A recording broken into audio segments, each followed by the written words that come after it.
You know that moment when you are a fan of that driver in that racing series, but unfortunately it's been, just very mixed bag of emotions. Yeah, that's pretty much my case of being a Daniel Ricciardo fan. Just let me explain. So I've been a Daniel Ricciardo fan since 2017.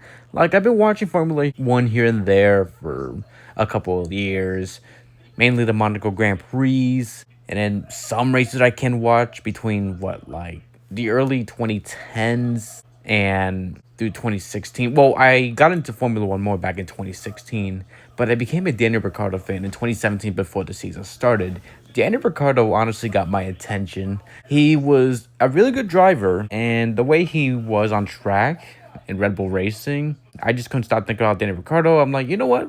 I'll be a Daniel Ricciardo fan. So I've been a Daniel Ricciardo fan ever since the 2017 almost started. And I gotta say, like, throughout 2017, I don't remember too much. I do remember watching some races. Unfortunately, I did not get to see Daniel Ricciardo win at Baku live. I was at my uncle's house, I believe. But I couldn't watch the race because they didn't have, like, cable. The race was on NBCSN at the time. I remember seeing, like, pictures and videos, still being, I believe, excited. But it still sucked that I never saw it live. 2017, I mean, it was just the year of the Mercedes. Same with 2014 to 2021. That's just how Formula One is. It happens. The team is always that one team who dominates. Anyway, but as for Ricardo, he was fine in that season, even though Max Verstappen was caught up to him or was doing better than him. But then here comes 2018. I thought this would be a really great year for Daniel Ricciardo, making an amazing move on Valtteri Bottas at China and winning that race.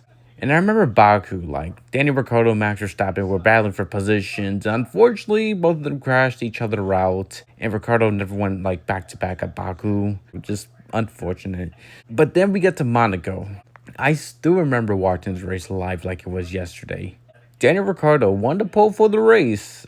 And because Monaco was so damn hard to pass because the cars are too big, track is very, very narrow, it looked like Daniel Ricciardo was gonna have an easy win as long as things go right and not be like 2016. But of course, something happens to Ricciardo. So Daniel Ricciardo was dealing with mechanical related problems. I believe it was gearbox problems. Because whenever he gets to fifth gear, the car's not that healthy, I believe.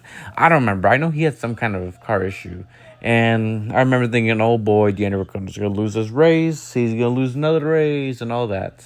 But then I was very impressed with the way Ricciardo was still hanging on to the lead throughout the entire race. Even though it was hard to pass there, but still, he just kept going and going and going, still hung on. And oh my goodness, Daniel Ricciardo won at Monaco, and I was so excited when that happened. Daniel Ricciardo winning at Monaco with car issues, hell yeah. But then after that, the rest of the season as a Ricciardo fan was nothing but pain. It's just Renault being garbage that year.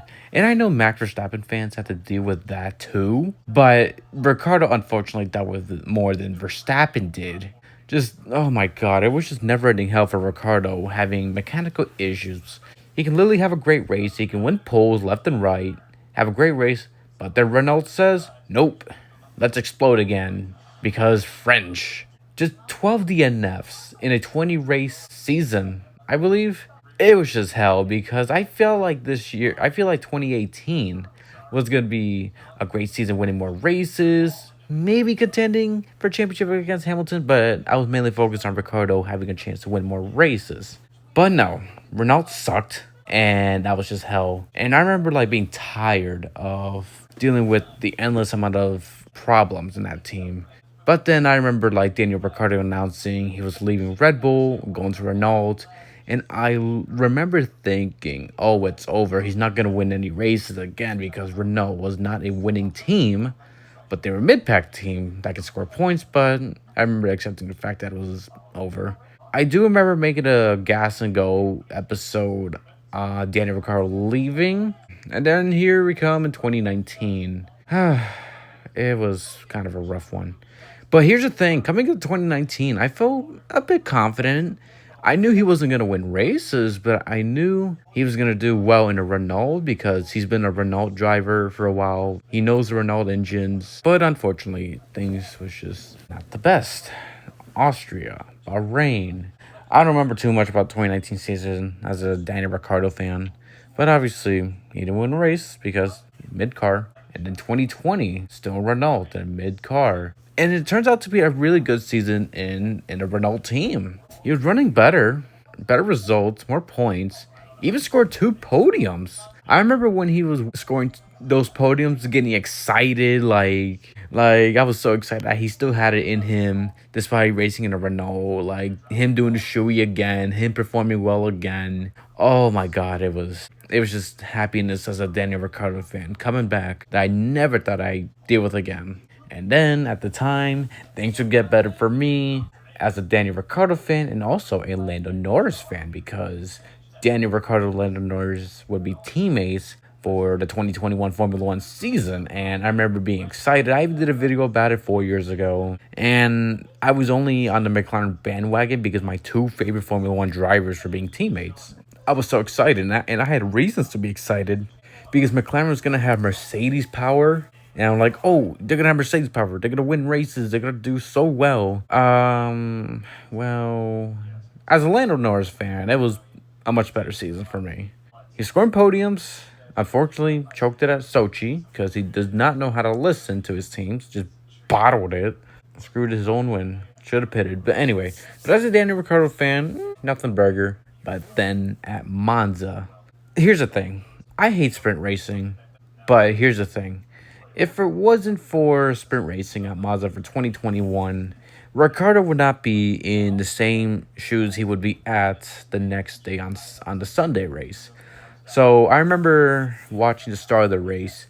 Daniel Ricciardo had a really good start, and I remember thinking, oh, Ricciardo's going to win. And then the Max Verstappen-Lewis Hamilton thing happened, and then Ricciardo and Norris would be restarted 1-2. And I remember seeing just, my two favorite drivers going 1-2. I'm not sure who I wanted to win more, but yeah, two of my favorite drivers were 1-2. And when Daniel Ricciardo won at Monza, I remember getting so excited, oh yes, finally, Daniel Ricciardo is back in victory lane. Just so excited to see him in victory lane once again for the first time in 3 years. At the time, that was my favorite win. But unfortunately, it's not my favorite win because McLaren did team orders telling Lando Norris to not pass him. So nowadays, that's just a bittersweet win. Doesn't feel less good now. The Monaco race is still my favorite Ricciardo win of all time because how everything went. So after the 2021 Monza race, it was just hell. Regressing and just being garbage in McLaren. Being outperformed by Lando Norris, who was younger than him in 2022, just got worse. And unfortunately and unsurprisingly, Daniel Ricciardo was out of McLaren 1 year early in his contract. And yeah, that was devastating. Not surprising, but still devastating.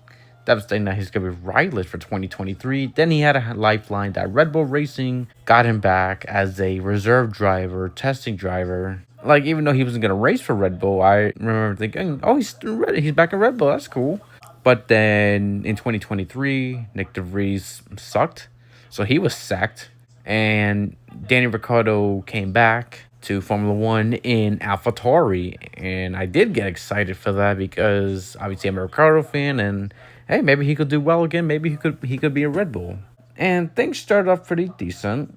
But then he would get injured at Zandvoort. So yeah, back to hell. And then Ricciardo came back many races later.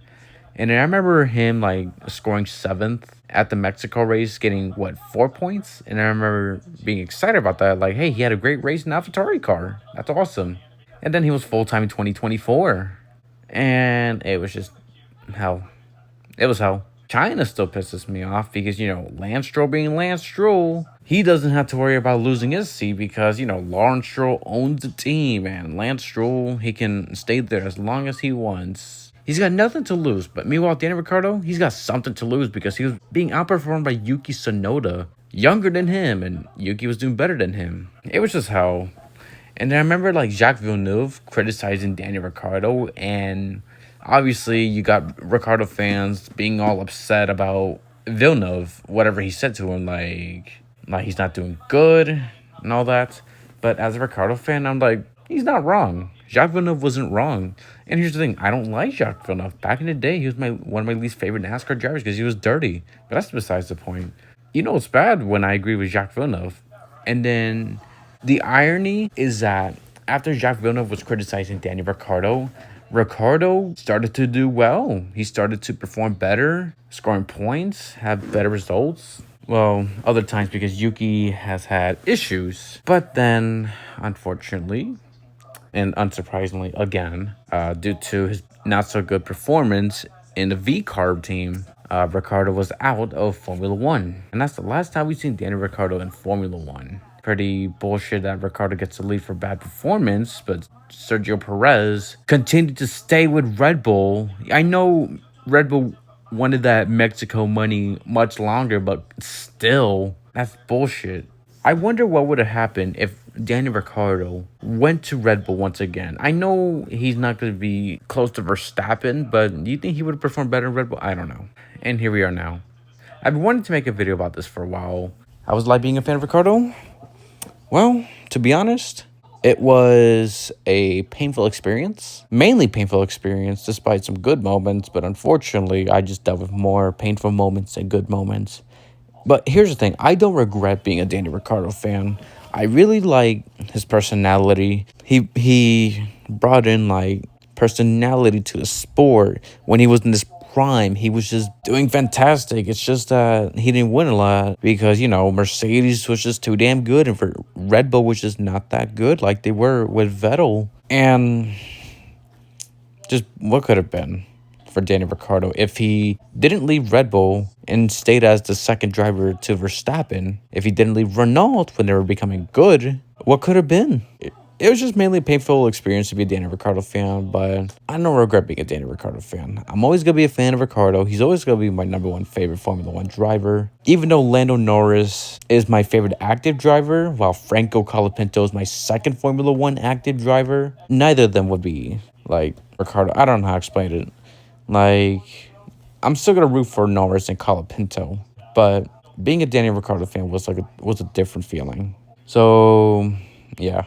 Painful experience, but I don't have any regrets being a Ricciardo fan. I love Daniel, and I wonder where he's going to go if he doesn't come back to Formula One ever again. So, yeah. So that's going to do it for another video. Thank you guys so much for watching this video. This is Ian the Motorsports Man signing off. Goodbye, everybody.